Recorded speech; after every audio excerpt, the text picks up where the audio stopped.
కనబడుతున్నారు అన్నాడు. నేను నవ్వుకున్నాను. అప్పుడు శేఖర్తో అన్నాను, సార్ మీరు చచ్చిపోతే కప్పెట్టడానికి ఎవరు వస్తారో మీకు డౌట్ ఉంటే మరి నేను చచ్చిపోతే కప్పెట్టడానికి ఎవరు వస్తారా? చావుల గురించి ఆలోచించకండి. ఎందుకో చెప్పనా, ధనవంతుడు చనిపోయాడు, చాలా అంగరంగ వైభవంగా తీసుకెళ్లారు, కానీ అతడు పాతాళానికి పోయాడు.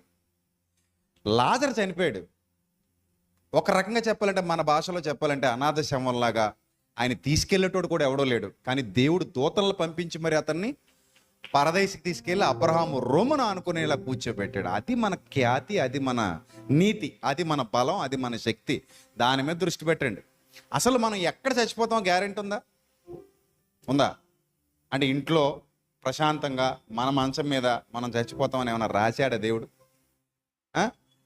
యోహాను యెరూషలేములో పుట్టి యెరూషలేము పరిసర ప్రాంతాల్లో పరిచర్య చేసి యెరూషలేముకు సంబంధం లేని పద్మాసు ద్వీపంలో మరణించాడు భక్తుడైన యోహాను. దిక్కులేని చావు చచ్చిపోయాడు యోహాను. సేవ చేస్తూ రోమా ప్రభుత్వం చేత బంధింపబడి పద్మాసు ద్వీపానికి వెళ్ళిపోయి పద్మాసు ద్వీపంలో దిక్కులేని చావు చచ్చిపోయాడు. ఆయనకి తినడానికి తినలేదు, కట్టుకోవడానికి బట్టలేదు, ఇల్లు ఉండే పరిస్థితి కాదది. ఒక రకం భయంకరమైన ద్వీపం.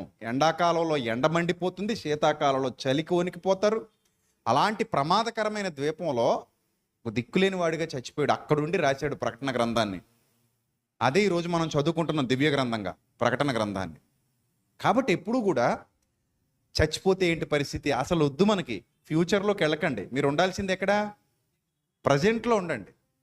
ప్రజెంట్లో ఉండండి. అసలు మీకు ఏదైనా కష్టం వస్తే మీ అన్నయ్య ఊరికే ఉండడు, ఖచ్చితంగా వచ్చి మీ గుమ్మం దగ్గర నిలబడతాడు. కానీ మీకు కష్టం వచ్చిందన్న సంగతి మాకు తెలియాలి అంతే. మీకు ఏదైనా ఇబ్బంది వచ్చిందన్న సంగతి మాకు తెలియాలి. తెలిస్తే ఖచ్చితంగా వచ్చి నిలబడతాడు. అది దైవ ప్రేమ, అది దైవ ప్రేమ. సో ఆ ప్రేమ విశ్వాసులుగా అందరికీ ఉంటుంది. అటు బలభద్రపురంలో కానివ్వండి, మండపేటలో కానివ్వండి, రాజమండ్రి కానివ్వండి, పిల్లలందరూ ఎక్కడెక్కడి నుంచో, పొద్దున బలభద్రపురం ఉందంటే ఏలూరు నుంచి వస్తారు వాళ్ళు. వారం ఏలూరు నుంచి 4-5 కుటుంబాలు వస్తాయి. ఎక్కడ ఏలూరు, ఎక్కడ రాజమండ్రి కాదు వాళ్ళు వచ్చేది. ఇక్కడ నుంచి ఇంకా 30 కిలోమీటర్ల లోపలికి వస్తున్నారు ఏలూరు నుంచి. వైజాగ్ నుంచి వస్తారు. ఎక్కడ వైజాగ్ అసలు? నాకు వైజాగ్ వెళ్ళి వచ్చేసరికి నీరసం వచ్చేస్తుంటుంది. వాళ్ళు వైజాగ్ నుంచి వస్తారు ఆరాధనకి. సో పోలవరం నుంచి వస్తారు మన పిల్లలు. సో వీళ్ళందరూ భక్తితో దేవుని సత్యాన్ని వినాలన్న ఆశతో వచ్చే పిల్లలు. మనం చచ్చిపోతే ఎవరు కప్పెడతారు? మనకు దినం భోజనాలకి ఎవరు పులిహోర వడ్డిస్తారు? అలా అనుకుంటే నేనేం ఆలోచించాలి? సో అవన్నీ వద్దు మనకి. ఇది సాతానుడు పుట్టించే ఆలోచన, దుష్టుడు పుట్టించే ఆలోచన.